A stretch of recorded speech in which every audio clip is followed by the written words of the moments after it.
আদর্শের কথা পাওয়া যায়নি, রাশিয়ান নির্মাশা আদর্শ থেকে এই আদর্শের কথা পাওয়া যায়নি, লেনিনের মতাদর্শ থেকে এই আদর্শের কথা পাওয়া যায়নি, স্বামী বিবেকানন্দের আদর্শ থেকে একমাত্র এই আদর্শের স্থান পেয়েছে সেই রাজ সিংহাসনের মালিক যিনি মানব।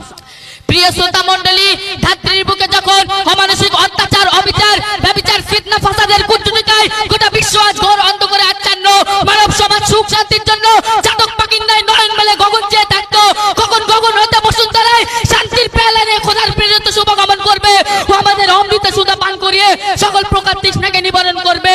ঠিক সেই সময় চিরকল্যাণময় সর্বসাধারণ যুগোপযোগী নিত্যানতুন নবীকে আল্লাহ তাআলা ধরার বুকে প্রেরিত করেন এবং সেই সমস্ত নবীগণ আল্লাহর নিকট হইতে মানব জীবনের হারিয়ে যাওয়া সুখ শান্তিকে ফিরিয়ে এনে দিয়ে আবার ইহকাল ত্যাগ করে। এরূপ ভাবে বাইরে রবিউল আওয়াল সুবহে সাদিকের সময় নবীগণের সর্দার বিশ্ব নবী সাল্লাল্লাহু আলাইহি ওয়াসাল্লাম, প্রিয় নবী সাল্লাল্লাহু আলাইহি ওয়াসাল্লাম বিন আব্দুল্লাহ বিন আব্দুল মুত্তালিব, আমিনা বিনতে আব্দ মানাফ এমনি করে এক যুগে অভিবার বলেন যে যুগের মানুষ ছিল সিংহের চাইতে হিংস্র, অজগরের চাইতে বিষাক্ত, শিয়ালের চাইতে ধূর্ত, কুকুরের চাইতে লোভী, শুকুরের চাইতে নিকৃষ্ট। মানুষ বলে মানুষকে মনে করতো না, নারী জাতির ছিল না কোনো মর্যাদা, ফুলের নাই ফুটফুটে সন্তানকে তারা জানতো দাপন করতো। সে যুগের কথা মনে উঠলে নয়ন ভে অশ্রু ঝরে, সে যুগের কথা মনে উঠলে পাষাণ হৃদয় টুকরে টুকরে কেঁদে ওঠে, যেন বাপ পিঞ্জের হাহাকার প্লাবন বয়। এই অশান্তির বার্তা দূর করতে নির্যাতিত, লজ্জিত, অপমানিত, দুর্বল মানুষের ভ্রান্তি প্রতীকে দিশারিয়ে এই কুসংস্কারকে দূর করতে অভিভূত নন প্রিয় নবী সাল্লাল্লাহু আলাইহি ওয়াসাল্লাম। সুতরাং বিশ্ব নবী সাল্লাল্লাহু আলাইহি ওয়াসাল্লাম আমাদেরকে যে 63 বছর জীবন আছে, আমাদেরকে যে আদর্শ দিয়ে গেছে, তা হিন্দু, মুসলিম, শিখ, ফরাসি, ইহুদি, মোট কথা সর্বকালে সর্বযুগে সর্বশ্রেণীর প্রযোজ্য। এই আদর্শের কথা পাওয়া যায়নি রাশিয়ান নির্মাশা আদর্শ থেকে, এই আদর্শের কথা পাওয়া যায়নি লেনিনের মতাদর্শ থেকে, এই আদর্শের কথা পাওয়া যায়নি স্বামী বিবেকানন্দের আদর্শ থেকে। একমাত্র এই আদর্শের স্থান পেয়েছে সেই রাজ সিংহাসনের মালিক যিনি মানব সম্প্রদায়কে মুক্তপুতের ন্যায় গেঁথে রেখেছে।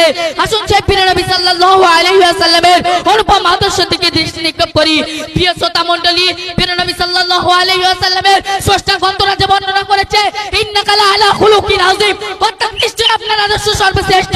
এর নির্দেশ পাওয়া যায় শৈশবকালে অর্থাৎ তার দুধপানকালে, কারণ তিনি ডান স্তম্ভ ব্যতীত রক্তরেখা উষ্ণ আপন সোনার জমানে স্পর্শ করেননি। কারণ সততা ছিল তার পেশা, আমানতদারি ছিল তার নেশা, গরিবের ছিল পিতা, এতিমের ছিল দাদা, ধনীর ছিল মাতা। তারা চলাফেরা ছিল নম্র ভদ্র, ভাষা ছিল মধুর চেয়েও মিষ্টি, তারা লেনদেন ছিল ঝঞ্ঝার চেয়ে নির্মল। তবেই তো শত্রুরা এক বাক্যে স্বীকার করেছিল মুহাম্মাদের জনপ্রিয় নেতা, উপাধি ছিল তার সত্যবাদী ও আমানতদারি। হযরত খাদিজাতুল কুবরা রাদিয়াল্লাহু তাআলা আনহার উক্ত উক্তি সাক্ষ্য বহন করে যা বুখারী শরীফে উল্লেখিত, লাকাদ খাশিয়াতু আলা নাফস, অর্থাৎ হুজুর পাক সাল্লাল্লাহু আলাইহি ওয়াসাল্লামের অন্তরে ভয় ও বিভীষিকার কালের একটা আচর দিল।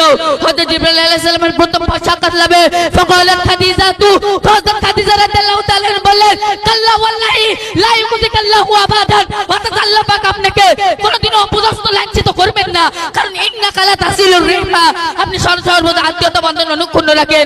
ওয়া তাহমিলুল কাল্লা, এতে মশায়ের ভরণ পোষণ করেন। ওয়া তাকসিবুল মাদুমা, দুঃখ গরিবের পাশে দাঁড়ান। ওয়া তাকরিদ দয়ফা, অতিথি আপ্যায়ন করেন। প্রিয় বন্ধুগণ, উক্ত হাদিস দ্বারা বোঝা গেল যে প্রিয় নবী সাল্লাল্লাহু আলাইহি ওয়াসাল্লাম ছিলেন একজন আদর্শিক ও দয়াবান মানুষ। আসুন সে প্রিয় নবী সাল্লাল্লাহু আলাইহি ওয়াসাল্লামের আদর্শ দিকে দৃষ্টি নিক্ষেপ করি। প্রিয় শ্রোতা মণ্ডলী, এছাড়াও প্রিয় নবী সাল্লাল্লাহু আলাইহি ওয়াসাল্লাম শরীয়তে বলেছে এক মহিলা যদি চুরি করে তাহলে শরীয়তে তার হাত কেটে নেবার নির্দেশ। সাহাবারা বলে উঠলেন ইয়া রাসূলুল্লাহ, ইয়া হাবিবাল্লাহ, হুজুর এটা তো একজন ভালো ঘরের মহিলা। তখন প্রিয় নবী সাল্লাল্লাহু আলাইহি ওয়াসাল্লাম বলেছিলেন এটা যদি আমার কলিজার টুকরা মেয়ে ফাতেমাও হতো তাও আমি এই একই নির্দেশ দিতাম। সুবহানাল্লাহ। তো এই বলে আমার সংক্ষিপ্ত বক্তব্য আমি এখানে ইতি করছি। ওয়া আখিরুদ দাওয়ানা আলহামদুলিল্লাহি রাব্বিল আলামিন। আসসালামু আলাইকুম ওয়া রাহমাতুল্লাহি ওয়া বারাকাতুহু।